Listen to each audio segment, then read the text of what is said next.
Hey everyone, I hope you're doing well. One of the terms that are often used when discussing the Israel-Palestine conflict and the whole situation over in the Middle East is talking about the occupation, and even sometimes the extra pejorative word, the illegal occupation. So I want to take a look at this clip and watch it with you. This is Natasha Hausdorff, and she really goes through, from an international law perspective, this concept of occupation and illegal occupation in reference to how Israel and the state of Israel had developed over the years. Take a look at what she says. There is a critical rule of customary international law that determines the borders of newly emerging states at their moment of independence. It is called uti possidetis juris. It's applied universally wherever there is no agreement to the contrary. So it's the default rule. And in Israel's case, in 1948, it determined that the pre-existing administrative lines of the British mandate that preceded the state of Israel became Israel's international borders when it declared independence. This is the rule, that the pre-existing administrative lines become the new lines, the new borders of the state. And the reason that it was introduced was to promote stability and certainty and to prevent fratricidal struggles.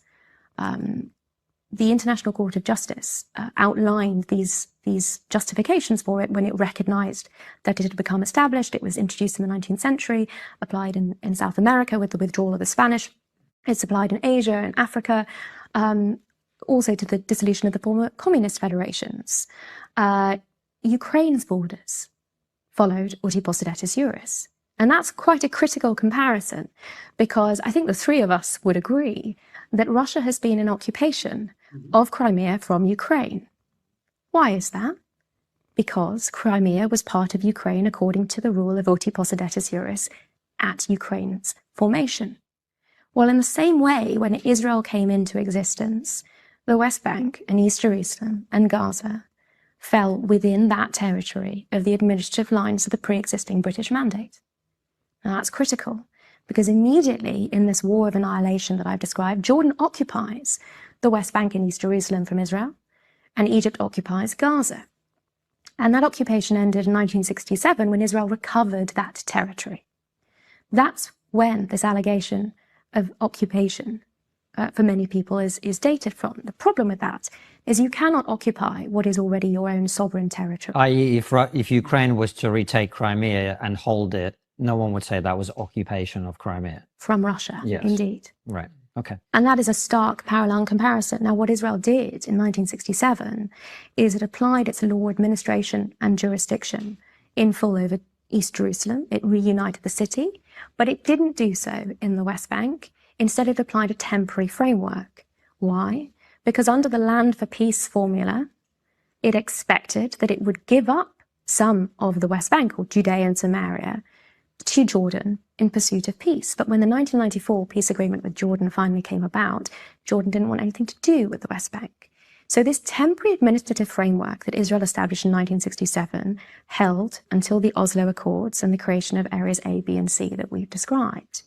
But the application of this term occupation it's another blood libel, because it has no basis in international law. It is used as a political term. And the preface to it, this illegal occupation, which is so often referred to, is also only ever applied to Israel. There is no concept of a broader concept of illegal occupation in international law.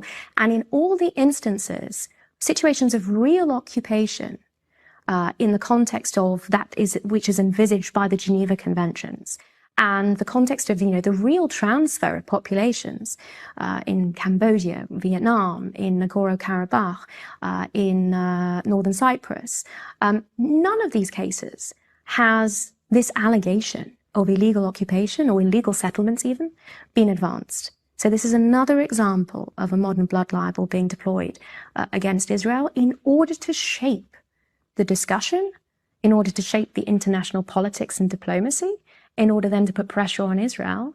And we've seen the consequences of that, I'm afraid, in so many respects. This is what led to the 7th of October. I wonder why Israel is the only country in the entire world that is referred to as an occupation or an illegal occupation. I wonder why that might be. It's almost as if there's a double standard sometimes. What do you think? If you enjoy this content in general, I'd invite you to please subscribe to our channel. And that was quite informative. What do you think the reason is that Israel is the only one that gets that label? Comment below if you'd like to share with us your viewpoint. Take care, everybody.